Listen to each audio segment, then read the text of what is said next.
I still remember the exact sound my boots made that morning, gravel crunching under every step, while the sunrise painted everything in that soft orange light that usually made my property feel like the luckiest place on earth.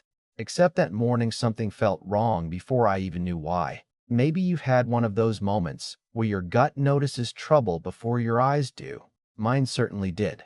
By the time I reached the first row of solar panels, I wasn't thinking about coffee anymore. I was staring at fresh tire tracks cutting across the edge of my field, deep enough to tell me somebody had been there after midnight. Then I saw the cable lying in the dirt, thick, expensive, torn completely apart, copper glinting in the morning sun like somebody had ripped the veins out of my entire system. I wish I could tell you I yelled or threw something, but honestly, I just stood there for a few seconds trying to convince myself there had to be another explanation. There wasn't. My name is Ethan Carter, and I own 12 acres just outside the little community of Cedar Ridge in western Tennessee. It's quiet country, the kind of place where people wave from pickup trucks, and everybody knows which dog belongs to which family. About 4 years earlier, I had invested nearly everything I had into building a private solar array. Not because I was trying to save the planet or make some political statement. I just liked the idea of producing my own power. After 20 years working as an industrial electrician, I'd learned one simple lesson. If you depend on someone else for everything, sooner or later they'll remind you who has control. My little solar project wasn't glamorous. It didn't attract tourists. It wasn't some giant commercial operation. It was simply row after row of dark panels sitting quietly behind a security fence, producing clean electricity while I worked on tractors, repaired generators for neighbors, and enjoyed a peaceful life that didn't bother anybody.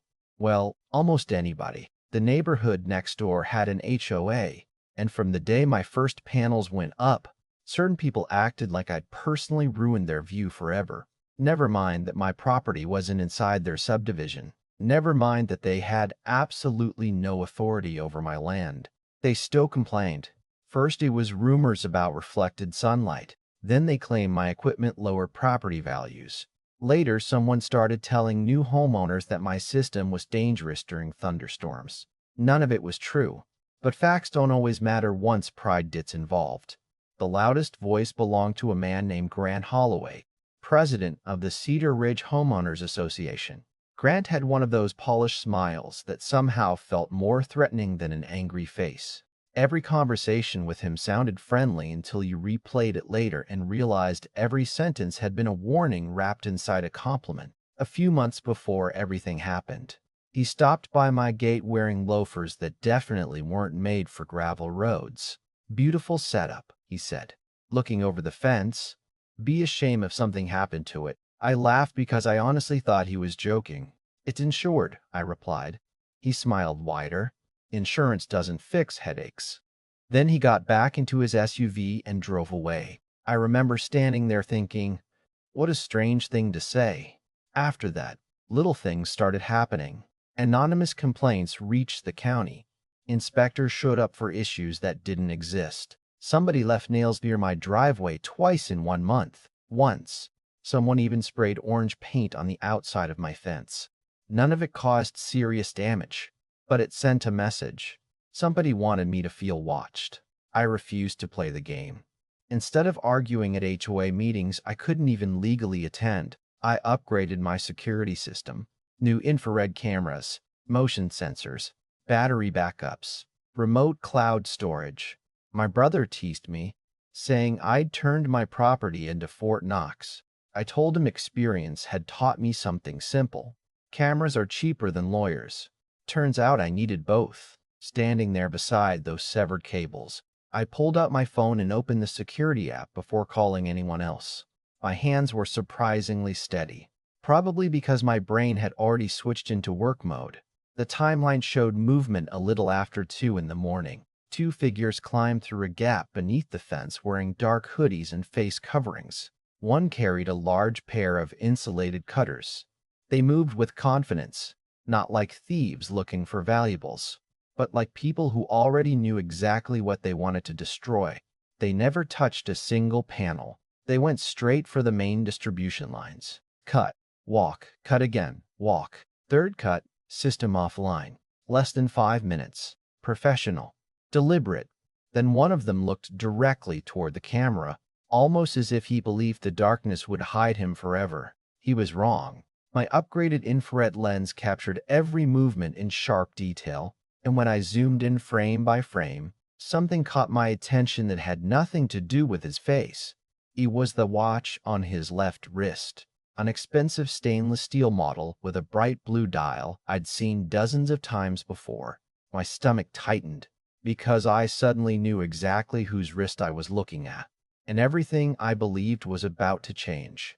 I spent the next hour doing something most people never think about until they're forced to: slowing everything down. Anger makes you want answers immediately, but experience teaches you that evidence disappears faster than emotions do.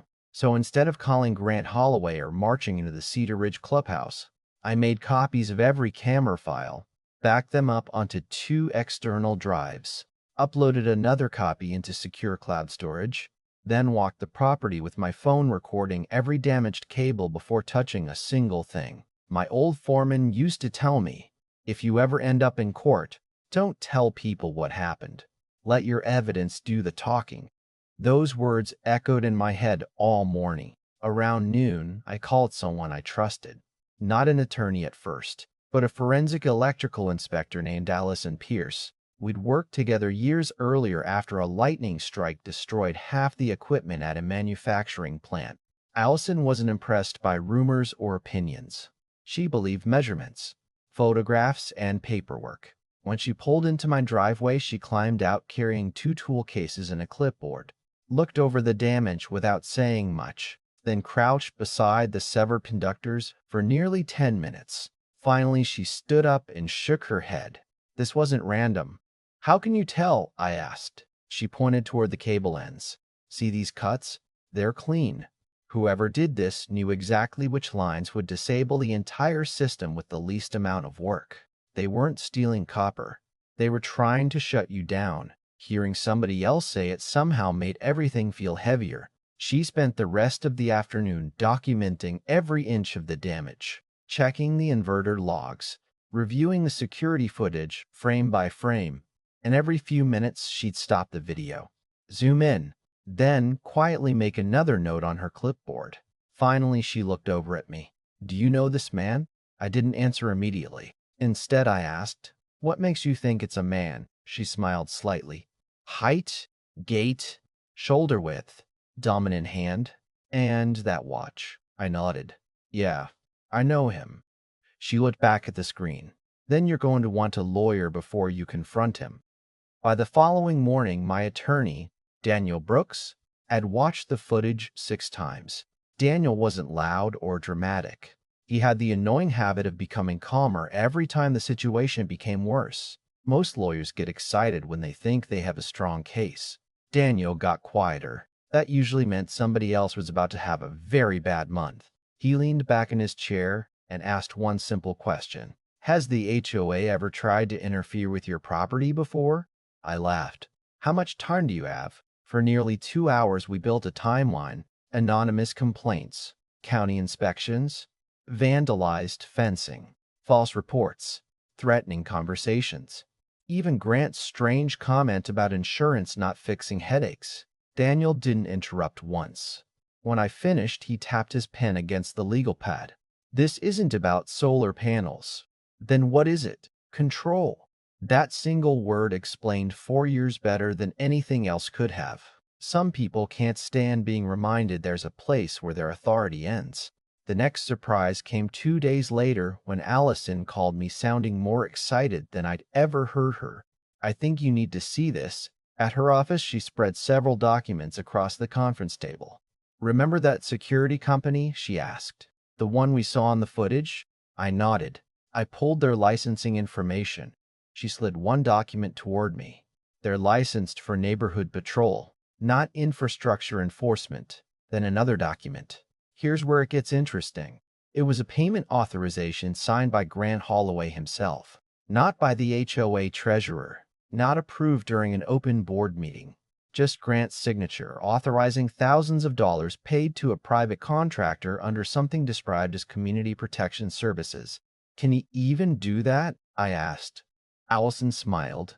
That's not the right question. What's the right question? Where did the money come from? Daniel obtained additional financial records through discovery requests before we even filed the main lawsuit. What they found surprised all of us. For nearly 18 months, the HOA had quietly moved money between maintenance accounts, landscaping reserves, and special assessment funds to pay outside contractors without properly documenting the expenditures. Residents believed they were paying for upgraded common areas. Instead, portions of those funds appeared to finance surveillance, investigations, and what looked suspiciously like intimidation campaigns against people Grant considered problems.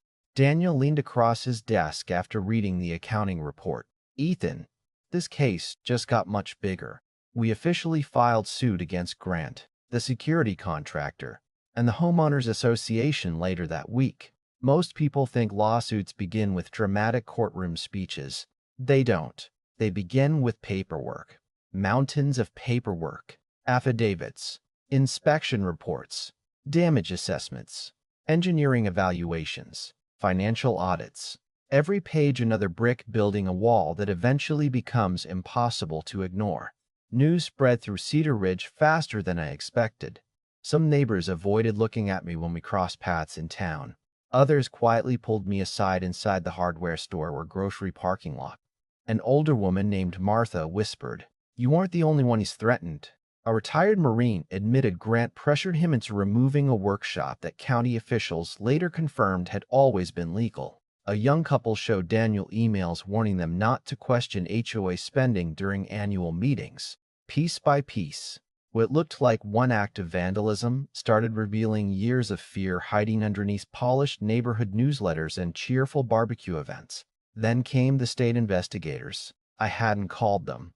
They showed up because once the financial evidence entered public records, several agencies became interested on their own. Watching 3 government vehicles pull into the HOA clubhouse parking lot was one of those moments where everybody suddenly found something very important to do outside.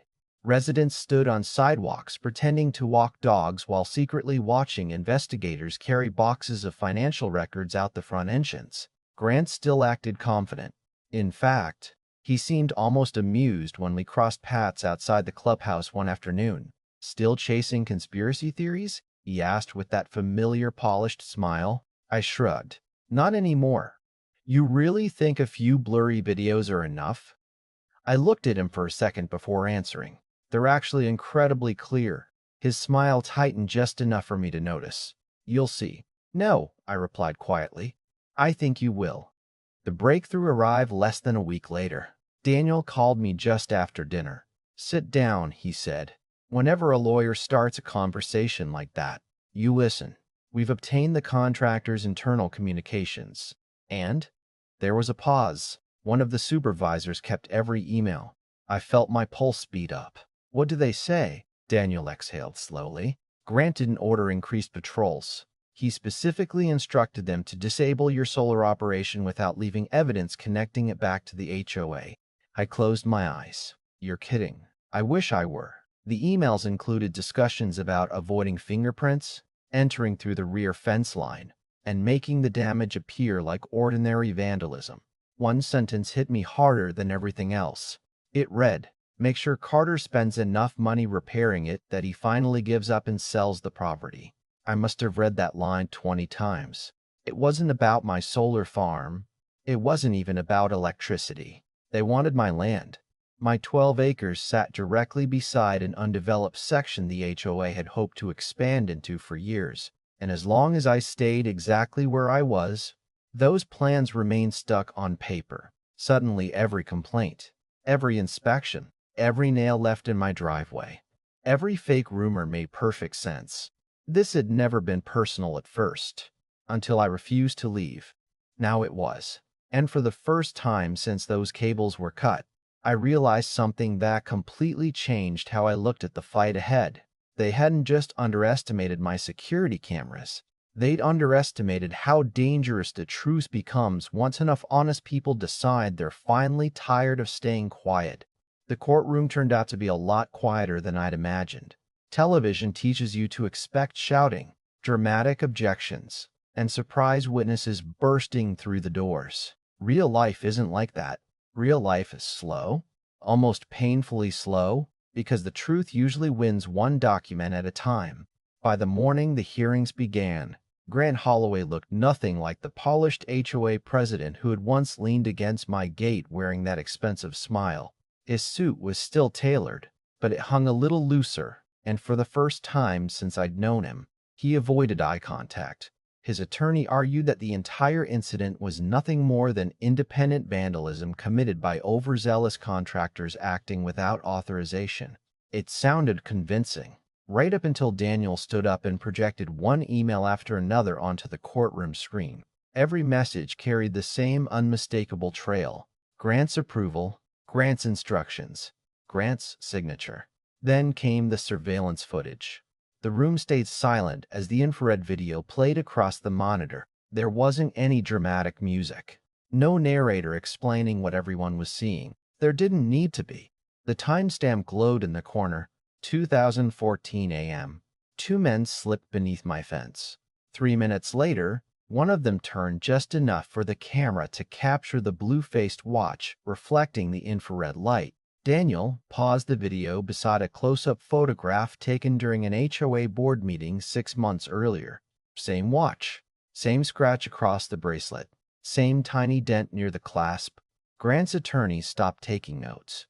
Grant stared at the table. The judge didn't say much, but I watched him remove his glasses and spend nearly a full minute studying both images before quietly asking, "Counsel, would you care to explain this?" Nobody answered. Then Allison testified. She walked the court through every damaged conductor, every engineering report, every system log showing exactly how the sabotage had disabled my operation. She explained that whoever cut those cables knew precisely which lines controlled the primary distribution network. This wasn't random destruction. It was targeted interference designed to cause maximum financial harm with minimum effort. The contractor's own supervisor testified next. After accepting a plea agreement, he admitted Grant had repeatedly pressured the company, insisting my solar farm had to become too expensive to keep. When Daniel displayed the email containing those exact words, I heard someone sitting behind me whisper, "Unbelievable." The judge looked directly at Grant. "Did you authorize these communications?" Grant hesitated, and that hesitation probably said more than any answer ever could. Outside the courthouse, reporters crowded the sidewalk, while residents from Cedar Ridge stood across the street watching in complete silence. Some looked embarrassed. Others looked relieved. A few avoided looking at me altogether. About 3 weeks later, the final orders arrived. The Homeowners Association was found financially responsible for authorizing unlawful activities through improper use of association funds. The private contractor lost its operating license after multiple regulatory violations came to light during the investigation. Grant resigned before the civil judgment became final, but that resignation didn't protect him from personal liability. Between compensatory damages, punitive damages, legal costs, and additional settlements, the total amount awarded in my favor reached $450,000. Friends kept asking what I planned to buy with the money. A bigger truck? A new house? Honestly, none of those things interested me. Instead, I expanded the solar array, installed a commercial battery storage system, upgraded every security camera on the property, and set aside part of the settlement to create a scholarship at the local trade school for students studying electrical technology. Somehow, that felt like the best answer to everything that had happened. If somebody tried to destroy something built through honest work, the most satisfying response wasn't revenge. It was building something even stronger. Months later, I drove past Cedar Ridge and noticed new board members standing outside the clubhouse greeting homeowners during their annual meeting. The atmosphere looked different. Less fear, more conversation. An older gentleman recognized my truck and walked over before I could leave. He reached through the window, shook my hand, and quietly said, You didn't just win your case. You reminded people that boards answer to communities, not the other way around. I thought about that all the way home. Looking back now, I don't think those severed cables were ever the real story. Wire can be replaced. Equipment can be repaired. What almost disappeared was something much harder to restore. The belief that ordinary people can stand up to someone who thinks power belongs only to those sitting at the head of the table. Maybe that's why I finally decided to tell this story. Not because of the money, and certainly not because I enjoyed the fight, but because sometimes the only reason bullies keep winning is that everyone else decides staying quiet is easier. Maybe they're right, until the day silence becomes more expensive than speaking up. So now I'd like to hear what you think. If you had been standing where I was, would you have taken the settlement and moved on? Or would you have pushed just as hard to expose everything, even knowing it would divide an entire community? And where do you think the line is between protecting a neighborhood and abusing authority? Let me know down in the comments because I read every one of them. And if this story made you think, or reminded you of someone who's ever tried to use power they never really had, don't forget to like the video, subscribe, and share it with someone who'll have an opinion, because I have a feeling this is one of those stories people won't all agree on.